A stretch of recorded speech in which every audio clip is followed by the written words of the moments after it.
Lottery എടുത്തു വിൽക്കുന്ന ഒരു ആളാണ്. അപ്പം അച്ഛന്റെ കാര്യങ്ങൾ ആദ്യം നമുക്കൊന്ന് ചോദിച്ച് മനസ്സിലാക്കാം.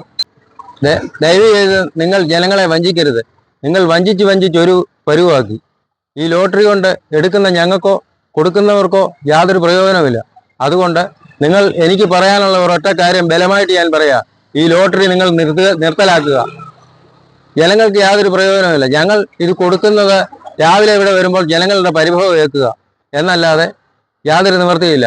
60,000 രൂപയ്ക്ക് മേളിൽ കടമുള്ള ഒരു വ്യക്തിയാണ് ഞാൻ. അതുകൊണ്ട് നിങ്ങൾ ഇനിയും ഞങ്ങളെ ഉപദ്രവിക്കരുത്. ഉപദ്രവിച്ചു കഴിഞ്ഞാൽ വരാൻ പോകുന്ന ഭവിഷ്യത്തുകളെ പറ്റി നിങ്ങൾ ഉടൻ തന്നെ മനസ്സിലാക്കും. അതിന് യാതൊരു തർക്കവുമില്ല. അതുകൊണ്ട് നിങ്ങൾ ഒന്നുകിൽ ഇതിന് പ്രൈസ് കൊടുക്കുക. നിങ്ങളിപ്പോൾ 50 രൂപ ആക്കാൻ പോകുന്നെന്ന് പറഞ്ഞല്ലോ. ഈ 50 രൂപ ആക്കിയിട്ടുള്ള വിശേഷമല്ല. അന്ന് പഴയതുപോലെ തന്നെ നിങ്ങൾ ഈ കാശുണ്ടാക്കും. ജനങ്ങൾക്ക് യാതൊരു പ്രയോജനവുമില്ല. ചക്കരയെന്ന് പേപ്പറിൽ എഴുതിയിട്ട് അത് നക്കി നോക്കിയാൽ അതിന് മധുരം ഉണ്ടാവുമോ? ഒരിക്കലും മധുരം ഉണ്ടാകത്തില്ലല്ലോ. അത് നമുക്കെല്ലാവർക്കും അറിയാവുന്ന കാര്യമല്ലേ. അതുകൊണ്ട് ഒന്നുകിൽ നിങ്ങൾ ഇത് നിർത്തലാക്കുക, അല്ലെങ്കിൽ ജനങ്ങൾ പ്രൈസ് കൊടുക്കുക. ഇതുവരെയും ഫസ്റ്റ് പ്രൈസ് അടിച്ചത് എങ്ങും കാണുന്നില്ല. നേരത്തെ പേപ്പറിൽ കാണുമായിരുന്നു, ആളിന്റെ പടവും കാണുമായിരുന്നു. ഇപ്പൊ ആളിന്റെ പടവും ഇല്ല.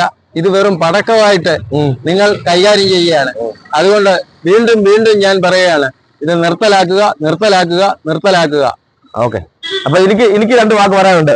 അച്ഛായോ, ഞാൻ അച്ഛന്റെ കൂടെ ഉണ്ട് എന്നും. ഞാൻ ഡെയിലി ടിക്കറ്റ് എടുക്കുന്ന ഒരു വ്യക്തിയാണ്. ഏകദേശം 10 വർഷമായിട്ട് ഞാൻ ടിക്കറ്റ് എടുക്കുന്നുണ്ട്.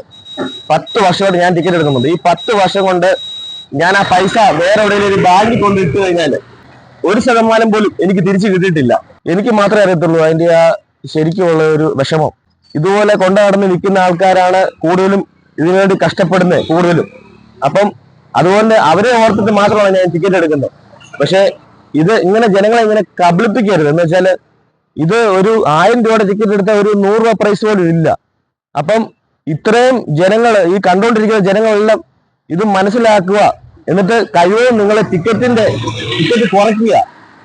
അതാണ് എനിക്ക് പറയാനുള്ളത്. അല്ലെങ്കിൽ ഈ പ്രൈസ് കൂട്ടിക്കൊടുക്കുക. ഇതുപോലെ കൊണ്ടു നടന്ന് വിൽക്കുന്ന ആൾക്കാരും പാവപ്പെട്ട ആൾക്കാരുമാണ് ഈ ടിക്കറ്റ് എടുക്കുന്നത്.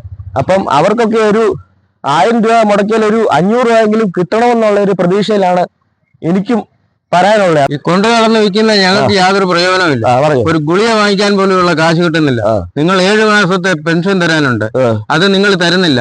കഴിഞ്ഞ പ്രാവശ്യം പറഞ്ഞു ഇലക്ഷനോടനുബന്ധിച്ച് 2 മാസത്തെ പെൻഷൻ കൊടുക്കുമെന്ന്.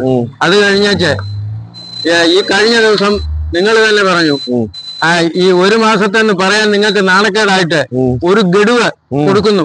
അത് ഞാൻ വാർത്തയിൽ കേട്ടതാ. അതുകൊണ്ട് നിങ്ങൾ ഈ ഇവിടുത്തെ പൈസ എല്ലാം എവിടെ പോയി? ആര് കൊണ്ടുപോയി? നിങ്ങളുടെ ദൂർത്ത് നിങ്ങൾ തോന്നിവാസം കാണിക്കുക, എന്നിട്ട് ജനങ്ങളെ വഞ്ചിക്കുക. ഈ സ്റ്റാൻഡിലും അവിടെ ഇവിടെ മെഡിക്കൽ സ്റ്റോറിന്റെ വാതിക്കലും ഒക്കെ ചെല്ലുമ്പോൾ പ്രായമുള്ള ആൾക്കാർ നിന്ന് കരയുന്നത് പലപ്പോഴും ഞാൻ കണ്ടിട്ടുണ്ട്. എന്താ ചേട്ടാന്ന് ചോദിക്കുമ്പോൾ കുഞ്ഞെ ഒരു ഗുളിക വാങ്ങിക്കാൻ പോലും നിവർത്തിയില്ല. സർക്കാർ ഞങ്ങളെ വഞ്ചിക്കുകയാണ്. നമ്മുടെ ഇവിടുത്തെ നികുതി പണമല്ലേ എതിരെ പോയി? ആര് കൊണ്ടുപോയി? ഇതിലൊന്നും യാതൊരു ഉത്തരവാദിത്വം ഇവർക്കില്ല. ഇവർ പിന്നെ എന്തിനാണ് ഇങ്ങനെ ഈ ജനങ്ങളെ വീണ്ടും ദ്രോഹിച്ചുകൊണ്ടിരിക്കുന്നത്? ഇപ്പോൾ അടുത്ത നിങ്ങൾ 50 രൂപ 1 കോടി ഉണ്ടാക്കാൻ പോവുകയാണ്. 50 രൂപയ്ക്ക് 50 രൂപയുടെ 1 കോടി നിങ്ങൾ കൊടുക്കുമോ? 1 കോടി പോയിട്ട് ഒരു പൈസ നിങ്ങൾ കൊടുക്കത്തില്ല. വീണ്ടും നിങ്ങൾ ജനങ്ങളെ വഞ്ചിച്ചുകൊണ്ടിരിക്കുക.